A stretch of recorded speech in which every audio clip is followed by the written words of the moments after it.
Olá, vou começar mais uma correção de lista de exercícios aqui. Agora a lista do 9º ano com conteúdo de razão e proporção, tá?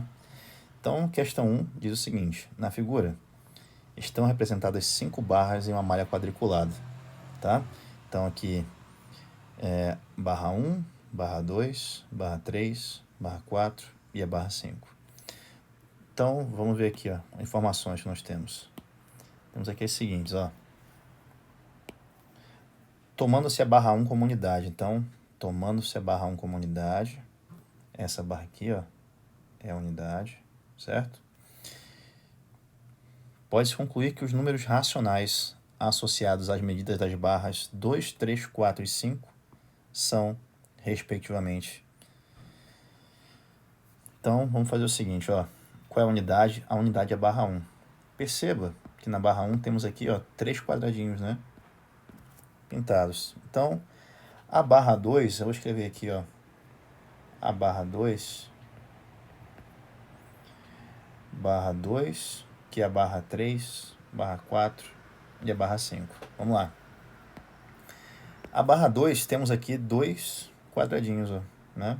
1 e 2. Ou seja, 2 sobre 3, que é a unidade. Então, 2/3. Só por essa primeira, nós já podemos eliminar a letra B, que dá aqui 3 sobre 2, e a letra C, 1 sobre 2. Então, essas duas estão descartadas, tá? Barra 3, temos aqui 5, né, quadradinhos. Então, 5 sobre 3, tá? Então, a letra E também, ó, tá marcando aqui, tá aqui 3/5, né? Então, podemos também eliminar essa, ok? A barra 4 temos 6 unidades aqui, 6 quadradinhos pintados. Então, ó, 6 dividido por 3, que resulta em quanto? 2. Então, tá aqui. Ainda temos, né, letra A e D como possíveis respostas. Vamos lá para a barra 5 agora. Barra 5 temos aqui 3,5, né? Então, na barra 5 temos isso aqui, ó. Temos 3,5 dividido por quanto? Dividido por 3, que é a unidade. Só que 3,5 é a mesma coisa que 7 dividido por 2, que está sendo dividido por 3. Então, vou fazer o que agora? Vou fazer o seguinte. Divisão de frações. Nós repetimos a primeira e multiplicamos pelo inverso da segunda. Então, vai ficar assim, ó, 7 sobre 6. Portanto, em ordem, temos aqui 2/3, 5/3, 2 e 7/6. A possibilidade possível, né, é essa aqui, é a letra A, ok? Vamos agora para a questão número 2. Vamos lá. Nos mapas utilizados nas aulas de geografia, encontramos um tipo de razão chamada de escala. Uma escala é a relação matemática entre o comprimento ou a distância medida sobre o mapa e sua medida real na superfície terrestre. Então, ó, é o seguinte. A questão já conceituou escala, né? O que é a escala? Escala é a razão entre a distância no mapa, aqui, ó, distância no mapa, sobre a distância real. Então, tá aqui. A questão já nos afirmou isso, né? Então, vamos lá. Em um mapa, encontramos a escala 1 para 200 mil. Bem aqui. Então, a escala em um mapa é essa aqui, ó, 1 para 200 mil. Essa é a escala. Se nesse mapa a distância entre duas cidades, então a distância entre duas cidades é igual a 65 centímetros. Então, a distância no mapa é de 65 centímetros. A questão pede a distância real em quilômetros, tá? Entre as cidades. Então, vou fazer o seguinte, ó. Deixa eu trocar de cor aqui. Olha só. A escala vai ser 1 para 200 mil, que por sua vez é igual à distância no mapa, 65 centímetros, sobre a distância real, x, que eu quero descobrir. Então, vou fazer o que aqui? Vou multiplicar. ó, os meios pelos extremos.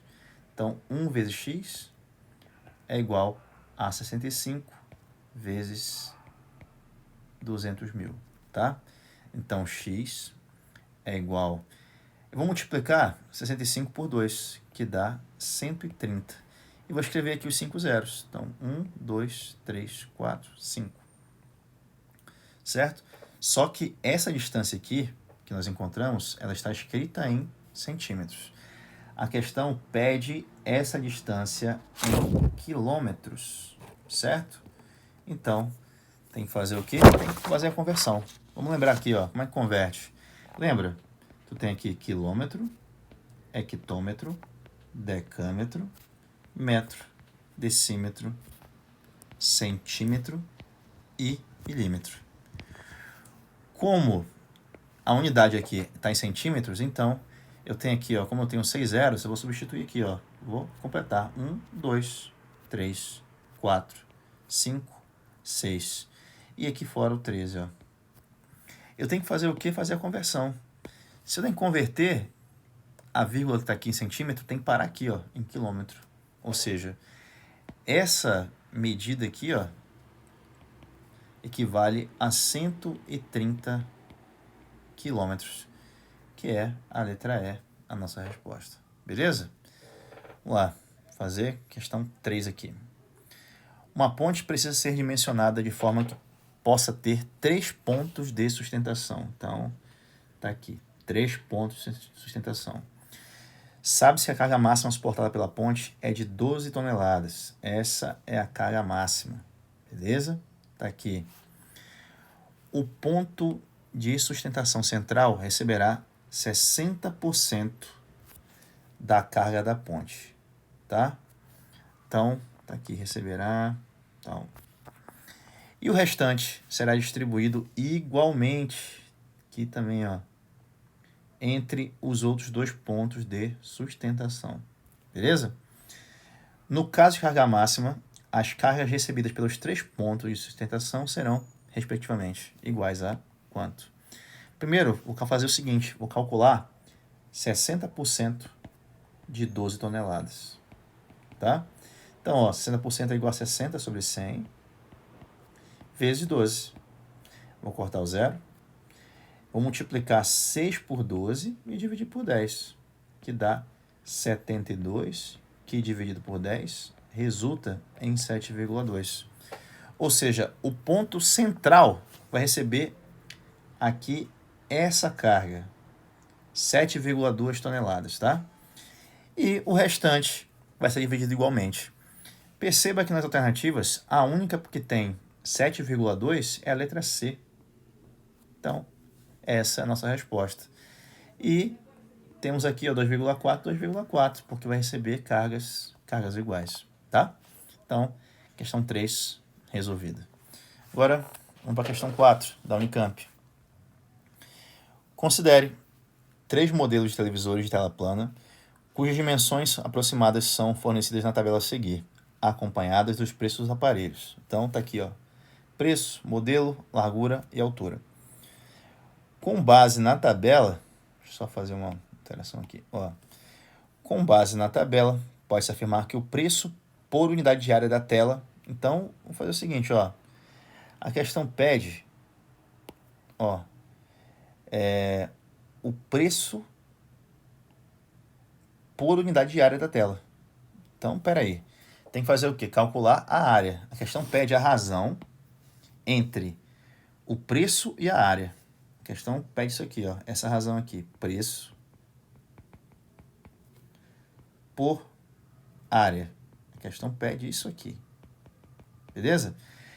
A área da tela vai ser o quê? A largura vezes a altura. Então, tem que multiplicar isso aqui, ó. 50 vezes 30 é igual a 1.500. Beleza? 70 vezes 40 é igual a 2.800. E 90 vezes 50 é igual a 4.500, tá? Então, no modelo de 23 polegadas, o preço é 750 e a área, aqui, ó, jovem, a área é de 1.500. Eu posso aqui simplificar por 750, tá? Em cima e embaixo. Qual é o resultado? Vai dar 1/2, tá? Agora, eu vou fazer com a televisão de 32 polegadas. Mesmo processo. Qual é o preço? 1.400. Qual é a área? 2.800. Eu vou cortar aqui os zeros. 14 por 28 é igual a 1/2 também, tá? E o modelo de 40 polegadas. Eu tenho o quê? Eu tenho o preço, 2.250, dividido por 4.500. Corto zero. 225 é a metade de 450, então essa razão aqui também é igual a 1/2. Ou seja, os valores dessa razão ela permanece constante. Portanto, a resposta é a letra D. Beleza? Então, resolvido. Agora, para finalizar esse vídeo aqui, a questão 5. A razão entre a idade de Pedro e a de seu pai é de 2/9. Então, a idade do Pedro, que eu vou chamar de P, tá? Então, ó, idade de Pedro. E X, idade do pai de Pedro, tá? Tá bem aqui. Vamos lá, vou te ensinar a fazer de duas formas aqui, tá? Primeiro, a razão entre, olha só, a idade de Pedro e de seu pai, X, é igual a quanto? É igual a 2/9, tá? E a soma das duas idades, P mais X, é igual a 55 anos, tá? Você pode fazer o seguinte aqui, ó. Você pode encontrar frações equivalentes a 2/9, cuja soma de P e X seja igual a 55. Por exemplo, eu tenho aqui, ó, 2/9, eu vou multiplicar aqui por 5 em cima e embaixo. Ó, 2 vezes 5, 10, sobre 9 vezes 5, 45. Perceba que 10 mais 45 é igual a 55. Então, Pedro tem o quê? Pedro terá 10 anos de idade, tá? Essa é a idade de Pedro. Essa é uma possibilidade. A outra é usando a propriedade de proporção. Como assim? Temos uma propriedade que é a seguinte, ó. A está para B, assim como C está para D. Isso é válido, né? A propriedade é a seguinte, ó. Eu posso somar A mais B e dividir por A. Vai ficar assim também do outro lado, ó. C mais D sobre C. Ou A mais B sobre A, que é igual a C mais D sobre C. Ops, a mesma propriedade, né? Me equivoquei aqui. Você tem que mudar aqui, ó. Repetir o denominador, né? B de um lado, D do outro. Beleza? Então, o que acontece? Eu vou usar essa propriedade. Vou fazer assim, ó. Eu vou somar P com X, então P mais X sobre P vai ser igual a 2 mais 9 sobre o 2. Se eu repetir o P de um lado, no denominador aqui, eu tenho que repetir o 2, que é o numerador também, no outro lado aqui, tá? Então, vou fazer o seguinte agora, ó. P mais X a gente já sabe que é 55. Então, 55 está para P, assim como 11 está para 2. Aí você agora vai pensar o seguinte, ó, pera aí. Do 11 para o 55 eu multipliquei por 5. Então, o 2 para encontrar o valor de P, eu vou multiplicar por 5 também. Então, P é igual a 2 vezes 5. P, por sua vez, é igual a 10. Então, a idade de Pedro, 10 anos. Beleza? Então, game over aqui no vídeo.